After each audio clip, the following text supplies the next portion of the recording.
Boa noite a todos, pessoal. Saúdo a todos com a graça e paz do Senhor Jesus. Última igreja de hoje, igreja de Laodiceia, que veio o período mais ou menos de 1900 até os tempos de hoje. A igreja é o período em qual nós estamos. Vou ajeitar aqui a câmera para não cair. É a igreja do período de apostasia, que significa cair ou desertar, né? Um apóstata é alguém que caiu da fé, que fugiu, que abandonou, que perdeu ela. Um pouquinho de história, então, antes de nós ir para os versículos.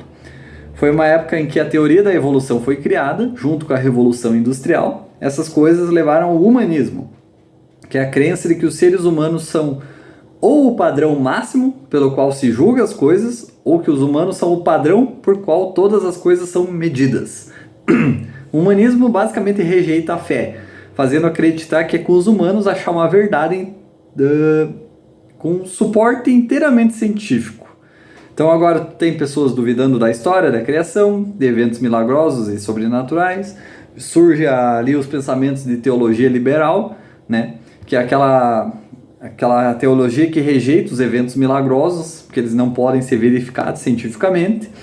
Que toda a Bíblia era basicamente pensamento religioso, que Jesus não nasceu de uma virgem, não acredita que ele é filho de Deus, só ensina que era uma boa pessoa e sua vida pode nos ensinar coisas boas. Quase que nem o espiritismo, para quem conhece. Uns negócios nada a ver. Isso durou até mais ou menos o início dos anos 1900, né? Depois o liberalismo foi substituído por neo-ortodoxia, que ensina que a Bíblia não é a palavra de Deus, mas que contém a palavra de Deus. E a época da apostasia, então, representa bem o que estava acontecendo aqui, né? Pessoas abandonando a palavra de Deus e criando suas próprias ideias, coisa que tu vê muito hoje. Claro, tu vê todas as ideias de todas as outras igrejas, mas, né? Para deixar bem claro. Teve, então, um grupo que rejeitou essas ideias, e ainda rejeita, e voltou para a palavra de Deus e estabeleceu 5 doutrinas principais para se defender, né, dos ataques da época. Primeiro, a Bíblia é inspirada por Deus e não contém erros na língua original. Segundo, o nascimento de Jesus de uma virgem, porque ele é a semente do Espírito, não da carne. Terceiro, a divindade de Jesus, porque é filho de Deus. Quarto, a expiação substitutiva de Jesus, porque ele pagou pelos nossos pecados no nosso lugar. E quinto, a ressurreição em carne de Jesus, no terceiro dia, e a sua segunda vinda no final da tribulação. Então são as doutrinas fundamentais do cristianismo, né, do grupo chamado de fundamentalista, que hoje é os evangélicos. Então hoje a igreja é basicamente dividida em 2 grupos, né? No caso dos protestantes, liberais e neo-ortodoxos, que não acreditam nesses 5 fundamentos, e evangélicos. Então foi um período representado pela igreja de Laodiceia, que significa também o governo do povo, em outras palavras, democracia. Então, em vez das pessoas serem governadas pela palavra de Deus, agora elas são governadas pelas pessoas. Então agora cada um faz o que serve para si, cada um tem sua opinião, as pessoas votam também por ordenar homossexuais como líderes de igrejas, pastores liberais que nem acreditam na Bíblia. Cada um pode votar, isso abre espaço para pessoas que querem a famosa tolerância, se é que me entendem, né, no que acontece hoje em dia, LGBT, né, e todas essas coisas, e vai abrindo porta para coisa ruim. Então vamos aos versículos. 14. E ao anjo da igreja dos Laodicenses escreve: essas coisas diz o Amém, a testemunha fiel e verdadeira, o início da criação de Deus. A palavra início carrega o conceito do começo, da origem e da causa ativa. Isso está basicamente dizendo que Jesus é a fonte, é o início, o criador de tudo. Colossenses 1, 15 a 16. Cristo é a imagem visível do Deus invisível, ele existe antes de qualquer coisa ser criada e é supremo sobre toda a criação, porque por meio dele Deus criou todas as coisas nos reinos celestiais e na terra.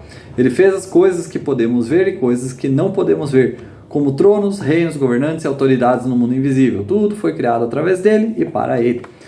Então Cristo se refere a si mesmo, tudo aquilo que faltava em cada período. Aqui ele se descreve como tudo o que os liberais negam sobre ele. Amém significa verdade. Jesus diz que é o Amém, ele é a verdade. Os humanistas dizem que querem a verdade, mas negam a verdade, que é Jesus. E a igreja apóstata é a igreja que vai permitir o anticristo subir ao poder, porque ela é a última igreja que perdura até hoje. E Paulo nos conta sobre isso. 2 Tessalonicenses 2:3. Ninguém de maneira alguma vos engane, porque esse dia não chegará sem que primeiro venha a apostasia e seja revelado o homem do pecado, o filho da perdição, né? O anticristo. Versículo 15. Conheço as tuas obras, que não és frio nem quente, quisera que fosses frio ou quente. Então, eles não são crentes, não são quentes, porque não acreditam e nem fazem suas obras, de certa forma não são crentes, mas também não são frios, porque não repudiam Jesus, mas são mornos. No entanto, Jesus preferia que eles fossem frios do que mornos. É menos ofensivo, digamos assim, para Jesus se fosse assim. Porque os que são frios se opõem a Jesus ou rejeitam totalmente ele, não acreditam. Os que são quentes são os cristãos, de verdade. Ambos meio que levam Jesus a sério, né? Só que os mornos não, eles reconhecem a existência de Jesus, só que não como Senhor ou Salvador, e acaba sendo um insulto maior, porque ele prefere ser rejeitado por quem ele realmente é, do que ser reconhecido, mas não por quem ele é, ou por suas obras, né? E ainda, essas pessoas ainda vão às igrejas, ainda estudam a Bíblia e têm a audácia de se chamarem de cristãos. Ou, né, até aqueles cristãos que não abandonam o pecado, não buscam se santificar, não buscam abandonar o pecado, ou se contentam em viver no mundo, viver no pecado, que acham que Jesus vai salvar eles, que dá para fazer o que quiser agora, bandeira branca para tudo, né? Ah, Jesus já me salvou de qualquer jeito, então vou pra balada, vou beber, vou dormir com o que eu quiser, no final Jesus vai voltar, vai me buscar e pronto. Não é assim. Versículo 16. Portanto, porque és morno e não és frio nem quente, vomitar-te-ei da minha boca. A palavra seria melhor traduzida como induzir ao vômito. Ou seja, as pessoas mornas fazem Jesus ficar mal, fazem ele querer vomitar. Em outras palavras, não quer nada com essas pessoas, vai ficar longe. Versículo 17. Porque dizes, rico sou e estou abastado, e de nada tenho falta, e não sabes que és um desgraçado, e miserável, e pobre, e cego, e nu. Aqui está a raiz do problema. Os liberais acham que não precisam de nada, que eles não precisam de um salvador, de alguém para morrer pelos seus pecados. Que acham que as histórias da Bíblia ensinam a ser uma boa pessoa e isso basta para ir para o céu. Só que ali diz que eles são desgraçados. Essa palavra significa estado de angústia. Em outras palavras, um inferno, né? O inferno não é um lugar de tortura, só que de tormento, de angústia. Miseráveis significa que eles não são felizes, que eles não entenderam que a vida é feita para Jesus. Pobre é pobreza espiritual, eles não têm o que realmente importa na vida e nem na próxima. Cegos porque não conseguem ver a verdade sobre Jesus, e nus porque não estão vestidos com a justiça que vem da fé em Jesus. Versículo 18. Aconselho-te que de mim compres ouro provado no fogo, para que tenha riquezas, e vestes brancas para que te vistas, e não apareça a vergonha da tua nudez, e unge os teus olhos com colírio para que vejas. Jesus então diz para a gente comprar coisas que a gente não pode. Isso é para a gente perceber que a gente precisa da graça e misericórdia dele, porque ele vai comprar para nós, porque ele sabe que a gente não pode. E em 1 Pedro 1,7 fala assim, para que a prova da vossa fé, muito mais preciosa do que o ouro que perece, mesmo apurado pelo fogo, redunde em louvor, honra e glória na revelação de Jesus Cristo. A prova da fé é uma dificuldade, uma luta, um deserto para nos fortalecer. Então esse ouro que o versículo fala seria a fé, para conseguir fé. Efésios 1,18. Sendo iluminados os olhos do vosso entendimento, para que saibais qual seja a esperança da sua vocação, e quais as riquezas da glória da sua herança nos santos. Então os olhos é o entendimento, a verdade, a sabedoria de buscar o que a palavra realmente diz, buscar o que Cristo realmente ensina. Então, ele nos dá todas essas coisas quando ele se torna nosso Senhor e Salvador. Acontece como em Isaías 55, 1, 2. Venham todos vocês que estão com sede, venha para as águas, e você que não tem dinheiro, venha, compre e coma. Venha, compre vinho e leite sem dinheiro e sem custo. Por que gastar dinheiro com o que não é pão e seu trabalho naquilo que não satisfaz? Ouça-me e coma o que é bom. Você se deliciará com a comida mais rica. Então, basicamente, as coisas mais importantes da vida não podem ser compradas. momentos com sua família, salvação, memórias, enfim, a lista é longa. São coisas que a gente não pode pagar, mas Jesus paga por nós para que a gente possa ter, pela graça e misericórdia dele. Versículo 19, eu repreendo e castigo a todos quantos amo, sede, portanto, zelosos e arrependei-vos. Então a gente precisa ser cauteloso e ansioso para nos reconciliar com Deus, e é através de Jesus que a gente consegue isso. Quase terminando.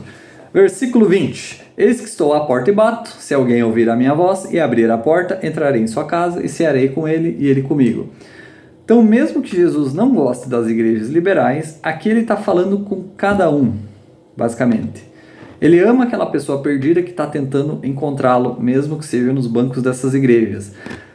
Normalmente a gente acha que esse versículo é Jesus batendo no coração de cada um, pedindo para entrar. Só que, na verdade, esse versículo se trata de Jesus batendo na porta da igreja e esperando que cada um dali abra essa porta. Meio que dá na mesma coisa, meio que não, né? Mas basicamente ele está procurando quem quer ele de verdade dentro das igrejas perdidas, das igrejas mortas. Então ele vai bater na porta dessa igreja, quem abrir a porta vai cear com essa pessoa, né? Não vai forçar nada, cada pessoa tem que escolher abrir a porta ou não, aceitar ele ou não. Efésios 3,17, então Cristo habitará em seus corações, se vocês confiarem nele, suas raízes crescerão no amor de Deus e o manterão forte. Apocalipse 3:21, ao que vencer, considerei que se assente comigo no meu trono, assim como eu venci e me assentei com meu Pai no seu trono. Então, assim como Jesus venceu, sentou-se com o Pai, a gente também vai se sentar com ele e governar com ele. E versículo 22, quem tem ouvidos, ouça o que o Espírito diz às igrejas. E agora, eu vou deixar para o próximo vídeo, mas baseado em tudo isso aqui, toda essa coisa de apostasia e o período de avivamento antes, tem mais um pouco de história sobre a Bíblia, suas versões e tudo lá. Para nós, talvez finalizar essa história, talvez tenha mais coisa para frente, não sei ainda. Mas próximo vídeo, pessoal, se lembrem bem disso. Certo? Deus abençoe e até o próximo vídeo.